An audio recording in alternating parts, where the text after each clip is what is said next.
Hello दोस्तों, इन हिंदी में explanation में आपका स्वागत है। तो दोस्तों, आज की फिल्म की शुरुआत होती है बार्सिलोना के एक मध्य रोशनी वाले स्केटिंग रिंग से, जहां एक सेबेस्टियन नाम का आदमी और उसकी बेटी एना को स्केटिंग करते हुए दिखाया जाता है। स्केटिंग करने के दौरान उन्हें कुछ आहट सुनाई देती है।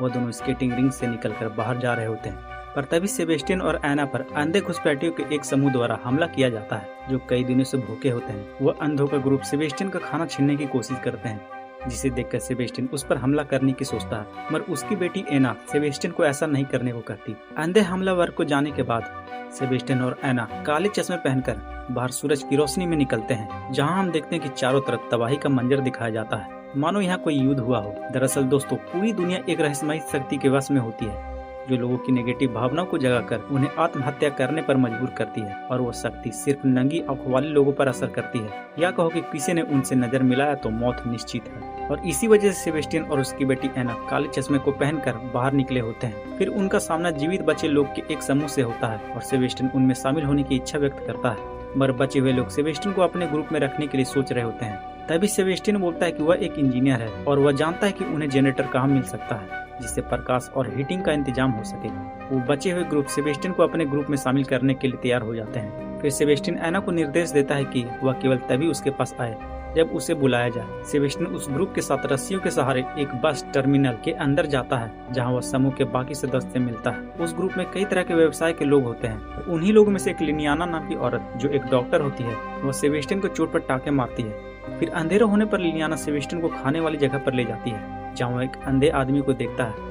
वो अंधा आदमी जान जाता है कि सेबेस्टियन उसे देख रहा है। फिर वो अंधा सेबेस्टियन को अपने अंधे होने का कहानी बताता है। वो बताता है कि अतीत में उसके सदस्यों पर उन शक्तियों से प्रभावित लोगों द्वारा हमला किया गया था और उन्हें पकड़कर ले गए, मगर वह खुद को बचाने के लिए अपने आप को अंधा कर लिया, जिसकी वजह से वे शक्तियों से प्रभावित लोग उन्हें छोड़ दिए। उसके बाद लिलियाना सेबेस्टियन को सोने के लिए एक बस में ले जाती है, जहाँ वह देखता है कि सारे ग्रुप के मेंबर बस में ही सो रहे हैं। सेबेस्टियन भी उस बस में जाकर सो जाता है, मगर थोड़ी देर बाद वह बस में से उठता है और गैरेज के ऑफिस में जाकर सारे बस की चाबी ले लेता है और वापस बस में आकर बस को स्टार्ट करने की कोशिश करता है। तभी लिलियाना जाग जाती है और वह सेबेस्टियन को बस स्टार्ट करता हुआ देख उसे रोकने की कोशिश करती है, मगर सेबेस्टियन बस की केबिन को बंद कर लेता है। लिलियाना बस की केबिन को किसी तरह तोड़ती है और सेबेस्टियन को बस रोकने के लिए उससे झड़प जाती है और बाकी लोगों को भी जगा देती है, मगर सेबेस्टियन उस बस को किसी तरह ठोकते हुए बस को गोदाम से बाहर निकाल देता है और वह आगे जाकर बस का एक्सीडेंट करवा देता है। बस से बाहर आते ही बचे हुए लोग उन शक्तियों की चपेट में आकर आत्महत्या कर लेते हैं, जहां हम देखते हैं कि वह सभी मरने के बाद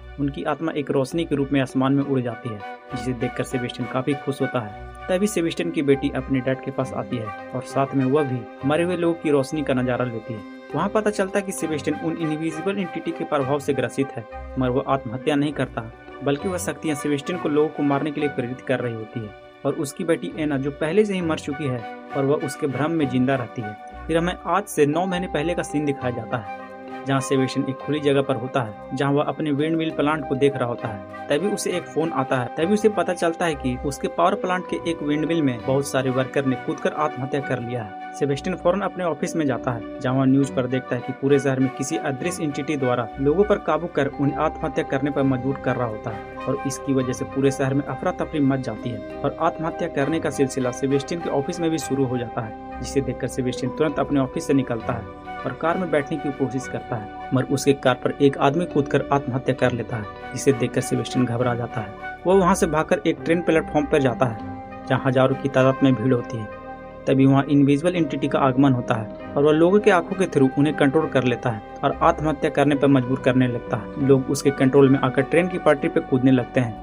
लोगों को कुत्ता देख सेबेस्टियन वहां से भागने की कोशिश करता है, मगर भीड़ की चपेट में आ जाने के कारण वह भी ट्रेन की पटरी में गिरने वाला होता है, मगर वह किसी तरह खुद को संभालता है और तभी वहां ट्रेन आ जाती है, जिसे सैकड़ों लोग चपकर मर जाते हैं। सेबेस्टियन फौरन वहां से निकलकर अपनी बेटी एना के स्कूल पहुंचता है, जहां वह देखता है कि उसकी टीचर आत्महत्या कर मरी पड़ी है और एना अपने फ्रेंड के साथ डरकर दीवार के पास जाकर बैठी होती है। सेबेस्टियन एना को वहां से निकालता है और एक चर्च में जाता है, जहां उसे एक फादर बताते हैं कि वह अदृश्य एक फरिश्ता है जो लोगों को आजाद कराने आया है, और वह फादर सेबेस्टियन और उसकी बेटी को भी साथ चलने के लिए कहता है, मगर सेबेस्टियन उसकी बात नहीं मानता और वह फादर चर्च से बाहर चला जाता है। फिर सेबेस्टियन एना को छुपाकर अपने घर की ओर पहुंचता है, जहां उसकी पत्नी लोरा वहां से निकलने की तैयारी कर लेती है, मगर उसकी रोड पर एक्सीडेंट हो जाने की वजह से मौत हो जाती है। फिर हम प्रेजेंट डे का सीन देखते हैं, जहाँ फिर से उस चर्च को दिखाया जाता है और वहाँ सेबेस्टियन एक कैबिन में बैठकर अपनी गलतियों को कन्फेस कर रहा होता है। उसके बाद वो अपनी बेटी के साथ, जो उसके भ्रम में जिंदा थी, उसके साथ बाहर निकलता है और अब कुछ आदमियों को टंगा हुआ देखता है जिसके सिर पर राख से आंख बनी होती है और वह अदृश्य जीव के कंट्रोल में होते हैं।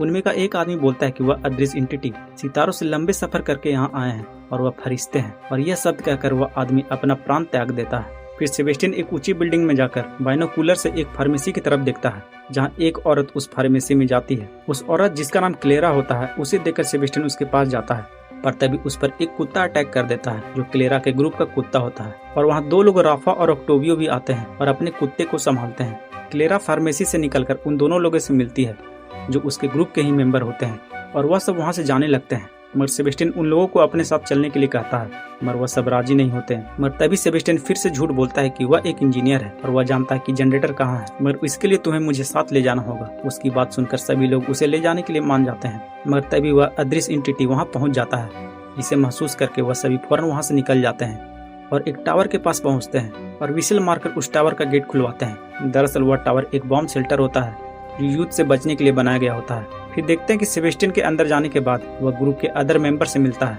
जहां रोबर्टो और इजाबेल एक कपल होते हैं। क्लेरा एक अंग्रेजी मनोचिकित्सक होती है और सोफिया एक जर्मन लड़की जो अपने पेरेंट्स से बिछड़ गई होती है। फिर राफा सेबेस्टियन को अलग ले जाता है और उसे उसके सर्वाइवल के बारे में पूछता है कि तुम अब तक कैसे जिंदा हो। सेबेस्टियन बताते कि वह पहले एक ग्रुप के साथ था, मगर वह ग्रुप अदृश्य एंटिटी के चपेट में आने के कारण मारे गए। राफा को उसकी बातें पर भरोसा नहीं होता और कहता है कि मगर तुम कैसे बच गए। इस पर सेबेस्टियन बताता है कि उस जीव के आते ही वह अपने आंख को बंद कर लिया, जिसके कारण वह बच गया। फिर राफा उसे एक मैप दिखाता है और जनरेटर के बारे में पूछता है कि वह जनरेटर कहाँ है। तभी सेबेस्टियन बोलता है कि वह किसी जनरेटर के बारे में नहीं जानता। उसने झूठ बोला क्योंकि वह उन लोगों के साथ जिंदा रहना चाहता था। सेबेस्टियन की झूठी बातें सुनकर राफा उसे मारने के लिए ले आ रहा होता है, मगर सोफिया उसे नहीं मारने को कहती। सोफिया की बात राफा मान जाता है और उसे छोड़ देता है। सोफिया जो एक जर्मन लड़की थी, जिसे जर्मन के अलावा कोई और भाषा नहीं आता था, मगर सेबेस्टियन थोड़ी बहुत जर्मन जानता था। तभी क्लेयर सेबेस्टियन को सोफिया से पूछने के लिए कहता है कि वह अपने पेरेंट्स से कैसे बिछड़ गई। सोफिया अपने पेरेंट के बिछड़ने की कहानी बताती है और साथ में बताती है कि उसकी माँ एक बार रेडियो सुन रही थी, जिसमें एक औरत बताती है कि अदृश्य एंटिटी से बचने के लिए वह सभी एक सेफ जगह पहुंच सकते हैं जो एक पहाड़ पर है। और सोफिया को नहीं पता होता है कि उस पहाड़ का नाम क्या है, तो वह एक दीवार पर उस पहाड़ का चित्र बनाती है, इस पर एक किला भी होता है। वह सभी लोग चित्र को देखकर अनुमान लगाते हैं कि वह कौन सी जगह है और वह पता कर लेते हैं कि वह एक माउंट ज्विक नाम की एक जगह है, मगर वह सभी अपनी अपनी राय रखते हैं कि वह जगह सेफ है या नहीं। फिर सभी मिलकर एक दृढ़ निश्चय लेते हैं कि वह यहाँ पूरी जिंदगी नहीं गुजार सकते और उन्हें जीने के लिए माउंट ज्विक जाना ही होगा। फिर वहाँ जाने के लिए सभी लोग वोट करते हैं। वोट में रोबर्टो के अलावा सभी लोग हाथ उठाते हैं, मगर उसकी पत्नी उसे भी जाने के लिए मना लेती है। अगली सुबह होने पर राफा अपने कुत्ते के आंखों पर पट्टी बांधता है और माउंट ज्विक की तरफ जाने के लिए तैयार हो जाता है और सभी के साथ निकल पड़ता है। कुछ दूर जाने के बाद राफा एक पोस्ट ऑफिस में जाता है और एक मैप में आगे की रास्ते की जानकारी लेता है और आगे बढ़ जाता है। फिर रात होने पर सभी एक बिल्डिंग में आराम करते हैं और खाना पीना खाकर सो जाते हैं। पर आधी रात में सेबेस्टियन राफा के कुत्ते का रस्सी आधा काट देता है। फिर सुबह होने पर सभी आगे बढ़ते हैं, मगर तभी सेबेस्टियन अपना चश्मा खोलता है, जिसे देखकर वह अदृश्य एंटिटी आ जाता है, मगर वह सेबेस्टियन पर हावी नहीं होता, पर वो बाकी लोगों को इल्यूजन में डाल देता है, जिसे सभी लोग परेशान हो जाते हैं। उस एंटिटी के इल्यूजन के कारण राफा का कुत्ता रस्सी को तोड़कर भाग जाता है और सेबेस्टियन का रस्सी काटने का प्लान सक्सेसफुल हो जाता है। राफा के कुत्ते के भागने के कारण राफा अपने कुत्ते को ढूंढने जाता है और वो एंटिटी राफा पर ऐसा इल्यूजन क्रिएट करता है जिससे राफा को अपनी पट्टी उतारनी पड़ती है। और राफा अपनी पट्टी जैसे ही उतारता है, वह अदृश्य एंटिटी राफा पर कंट्रोल कर लेता है और राफा तुरंत खुदकुशी कर लेता है। इधर सोफिया पर भी उसकी मॉम का इल्यूजन क्रिएट करता है, जिससे सोफिया अपनी पट्टी खोलने ही वाली होती है कि क्लेरा उसे आकर रोक लेती है। तभी वहाँ राफा का कुत्ता आता है और रोबोटो के हाथ पर काट लेता है। फिर सभी किसी तरह एक बंद बिल्डिंग में जाते हैं और पीछे से सेबेस्टियन भी आता है। दोस्तों, यहाँ पर एक बात पता चलता है कि सेबेस्टियन उन अदृश्य एंटिटी का दलाल बन गया है, जो लोगों को जाल में फंसाकर अदृश्य एंटिटी का शिकार बनाता है और वह झूठ बोलकर लोगों के बीच रह रहा होता है। फिर आगे देखते हैं कि ऑक्टोवियो, जो एक फिजिक्स स्टूडेंट होता है, वह अदृश्य एंटिटी पर अपनी राय रखता है और बोलता है कि वह एंटिटी एक क्वांटम प्राणी है जो अपने हाव भाव को बदलता रहता है, खासकर लोगों के डर और दुख को समझकर लोगों पर रिएक्ट करता है। रोबर्टो उसकी बातों को मानने को तैयार नहीं होता और उन दोनों के बीच बातों से झड़प हो जाती है। फिर हम सोफिया को देखते हैं, जो वह अदृश्य एंटिटी के इल्यूजन से काफी डरी होती है। तभी उसके पास सेबेस्टियन आता है और उसके डर को दूर करने के लिए अपनी बेटी एना का लॉकेट देता है और उसकी कहानी सुनाता है। इधर रोबर्टो को देखते हैं, जिसे कुत्ते काटने की वजह से उसकी हालत खराब हो जाती है। उसकी खराब हालत को देखकर सेबेस्टियन, क्लेरा और ऑक्टोवियो उसके लिए एंटीबायोटिक लाने की सोचते हैं और वह सभी ऊपर की बिल्डिंग में जाते हैं। तीनों एक फ्लैट में जाकर दवाई ढूंढने की कोशिश करते हैं। क्लेरा एक बाथरूम में जाकर दवाई ढूंढने की कोशिश करती है।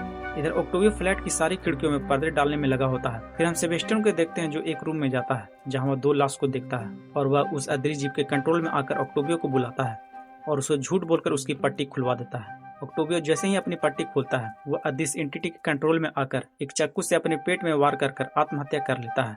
जब सेबेस्टियन का भ्रम टूटता है तो वह ऑक्टेवियो का लाश देखकर उसे एहसास होता है कि वह गलत कर रहा है और वह ऑक्टेवियो के बारे में झूठ बोलकर क्लेरा के साथ फौरन वहां से निकल जाता है। फिर सेबेस्टियन और क्लेरा नीचे रोबर्टो और इजाबेल के पास जाते हैं और रोबर्टो को एंटीबायोटिक क्रीम लगाते हैं। फिर आगे का सफर सभी मिलकर बढ़ाते हैं, पर उसी बीच वह फादर जो अदृश्य एंटिटी का गुलाम बन चुका था उसके चेले उन सभी को देख लेते हैं और उन्हें पकड़ने के लिए आगे बढ़ते हैं। सेबेस्टियन फादर के चेले को देख लेता है और सभी को भागने के लिए कहता है, मगर भागने के दौरान रोबर्टो गिर जाता है और रोबर्टो का गिरता हुआ देख इजाबेल भी रोबर्टो के साथ रहने का फैसला करती है और दोनों एक दूसरे को आखिरी बार देखते हैं और फादर के आदमियों के हत्थे चढ़ जाते हैं। इधर सेबेस्टियन क्लेरा और सोफिया को एक रूम में ले जाता है, मगर फादर के चेले अभी भी उन्हें ढूंढ रहे होते हैं। उसी दौरान क्लेरा को सेबेस्टियन की असलियत पता चलती है कि वह अदृश्य एंटिटी को देख सकता है और उसी के वजह से ग्रुप के बाकी लोग मारे गए हैं। क्लेरा सोफिया को लेकर सेबेस्टियन से दूर जाती है और बिल्डिंग के फ्लोर पर चली जाती है। सेबेस्टियन उनके पीछे पीछे आता है। क्लेरा सेबेस्टियन से सोफिया और खुद को बचाने की कोशिश करती है, मगर उसका पैर फिसल जाने के कारण वह नीचे एक स्टेप में गिर जाती है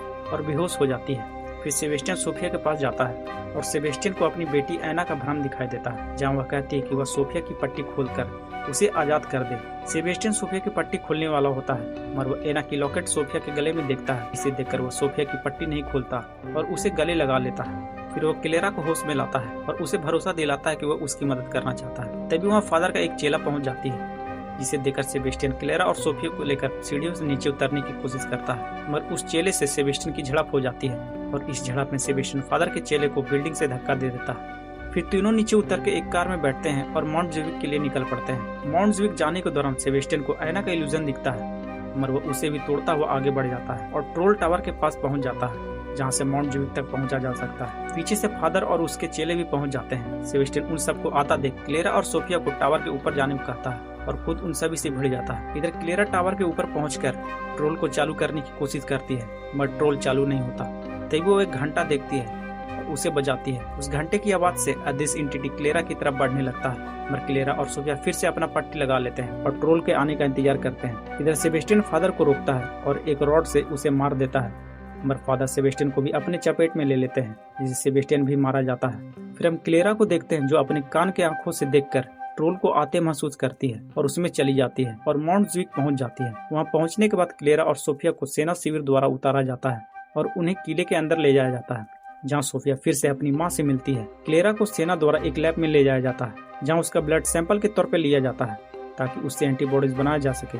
एंटीबॉडीज के बनते ही रिसर्चर एंटीबॉडीज को एक सूत चूहे में डालकर एक सुरक्षित कंटेमिनेट रूम में डालते हैं, जहां एक दूषित सब्जेक्ट होता है और तभी अंदर से एक घूरने की आवाज आती है और वह सब्जेक्ट तुरंत यह देखने की रिक्वेस्ट करता है कि वहाँ क्या हो रहा है। और इस सीन के बाद इस मूवी की यही समाप्ति हो जाती है। तो दोस्तों यह थी मूवी बर्ड बॉक्स ब्रासिलियोना का एक्सप्लेनेशन। तो अगर आपको यह एक्सप्लेनेशन अच्छा लगा हो तो वीडियो को लाइक कर दीजिएगा और ऐसे ही मूवी एक्सप्लेनेशन देखने के लिए चैनल को सब्सक्राइब भी कर दीजिएगा। तो मिलते हैं एक और एक्सप्लेनेशन के साथ अगले वीडियो में।